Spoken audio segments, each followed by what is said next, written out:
Hey guys, first and foremost, I just wanted to thank you for watching. I recently started to expand my dog training business and it's been unbelievable. So thank you for taking the time out to take a peep at what I got going on over here. So I feel like every trainer has their go-to, their niche or whatnot. And during my training sessions, I spend more time talking with the owners than we essentially do training, just because a lot of issues and things like that, they come from a lot of the behaviors or lack of correction on our part as handlers. And so one of the things I want to start incorporating is they're called TED Talks, TED Talk trainings or whatnot. And it just entails a lot of the things that I talk about with a lot of the clients that I currently train. And essentially a lot of people have the same questions or whatnot, the same issues, just in different parts. And so I'm gonna start doing these TED training talks and just go over a few of the common things that come about when I'm having sessions, or things that you guys can do at home to have a better relationship with your dog, or to help on some of those little, your dog's where it needs to be or where you want it, but those little few tweaks that will make it that much better. Anywho, so this week, the very first one that I want to talk about is communicating with your dogs. And what I mean by that is typically when we're engaging with our animals, if you're like the majority of us, it's more times than not, hey, no, hey, stop that, hey, what are you doing, hey, quit, no, stop, bad. It's negative, a negative interaction. Very few times, just because it doesn't really make sense that a dog would think like that, we fail to capitalize and really point out the positive behaviors that they are displaying. Like when the few times that they don't react to, say, somebody knocking at the door or something that they would typically react to, we fail to capitalize and use that as a training moment and give them that positive feedback. Yes, good job, good, easy. And we're so quick to jump to that no, stop, down, negative feedback. And so there's a couple things that kind of switching that mentality and kind of keeping your eyes out for more opportunities to give your dog positive feedback that will pay back in tenfolds. The first thing is recall. You guys are out at the park and you want to let your dog run loose. So you let him go, but you have to get to that point of anger or whatnot until they come back, as opposed to having that positive communication. It helps so much with that recall, just because think about it, going to your boss's office, right? Typically, more times than not, if you get called to your boss's office, it's not good, right? It's the same thing when you're going there to your boss's office. You're not as eager to get there, right? You haven't heard of any promotions or anything coming up, and so you're like, oh no, what is this coming? It can't be good, it's bad, right? And so same thing goes with dogs. If every time I hear my name, I know it's associated with something bad is coming after that, I'm gonna take my time to get back over there. I'm not gonna be as open and willing to hear that person interact with me because I know it's gonna be bad. It's the same correlation. As opposed to if every time I said your name, right, I handed you $20 every single time I paid you. Every time you heard your name, not only would you love hearing your name, you'd start looking out for it more. You'd be more weary of, okay, when am I gonna hear my name again? I'm looking for that $20. It's the same exact thing, that conditioning with dogs. As far as we're conditioning them that when we're engaging with them, that it's negative, but we fail to capitalize on the positive that they're doing. So find ways to give that positive feedback to your dog. So that way, when they hear their name, they're excited. Oh, something good is coming. What are we doing? This is going to be awesome. As opposed to, I'm in trouble again, or what did I do now? It works wonders, and you'll immediately start to see the benefits of it. Now, okay, but my dog doesn't listen when I'm positively giving him that feedback or those tasks, sit down, stay, come, or whatnot. That's that counter conditioning now, because we've conditioned them that I only mean what I say when I tell it to you in this tone or in this way. And then that's when they're, oh, all right, they're serious. After 4, 5, 6, 7, 8, 9, 10 times of giving them that task, come, sit down. Okay, now they're mad. Okay, I'm gonna listen. So we've conditioned, and that is a way of doing it, but we don't want to have to get to that point of anger. We want them not to do it because they're afraid of what might happen if they don't, but they're so happy and excited to be rewarded for what's coming after when they do said task. So now it's okay, well, how do I put myself in that position to be giving my dog positive feedback? What can I do? They don't listen, to be giving them, so how can I take control over those situations to help them understand what I'm saying? There's a couple different ways. The first is a leash.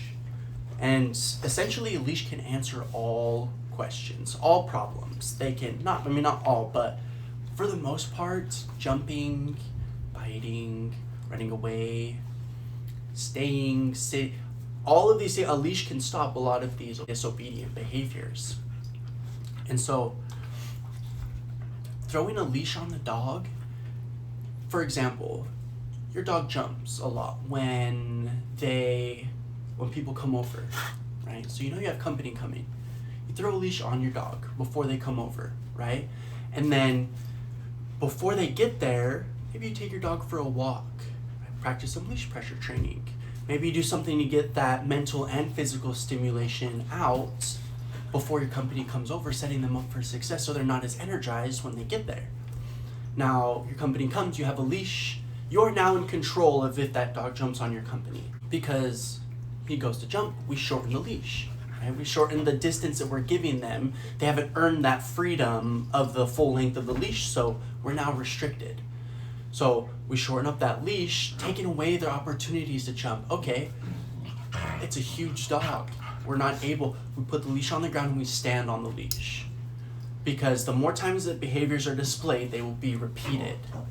And the more times they're repeated, the more of a standard, the new norm it becomes, i.e. jumping, biting, barking at people, being reactive, resource guard, all of that stuff. The more times that it's repeated, the more of the norm that it becomes. And so the more we can eliminate the opportunity for your dog to jump, the better off that we will be in the end.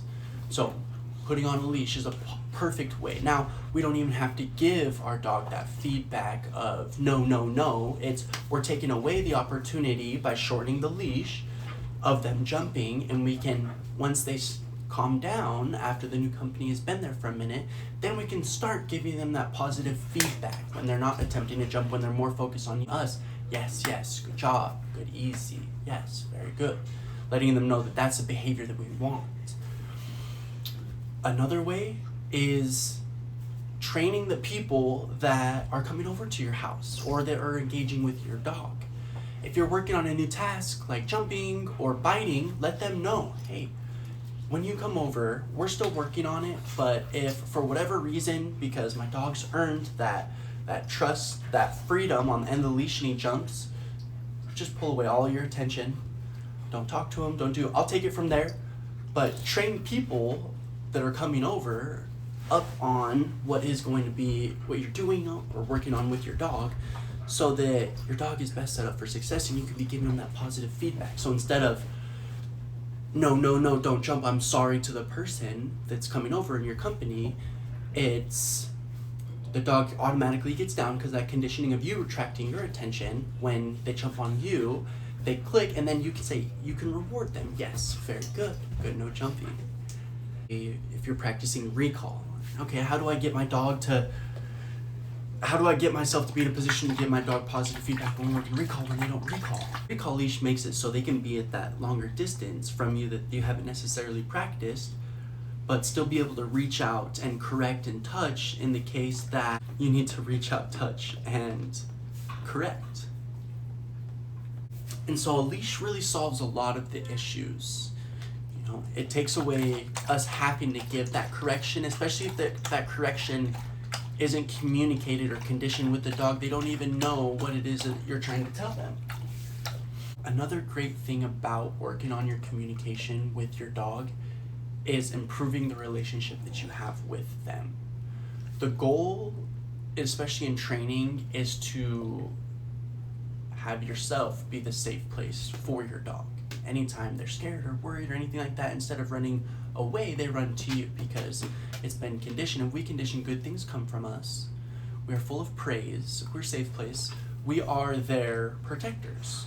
And so if they're always hearing no, no, down, stop, quit, this negative feedback from us as opposed to that uplifting feedback that yes, that's what I want, yes, good, good, good, then they're going to be less willing to engage with us, to want to be around us, because they're only getting that feedback. It's just like the people that you and I engage with, right? We much more appreciate hanging out with those uplifting, want to see what your goals are, pushing you to reach your goals and to set limits and push limits, as opposed to those people that are always those Debbie Downers or having something negative to say no matter what the occasion is. It's the same exact thing. Which one do you prefer to be around?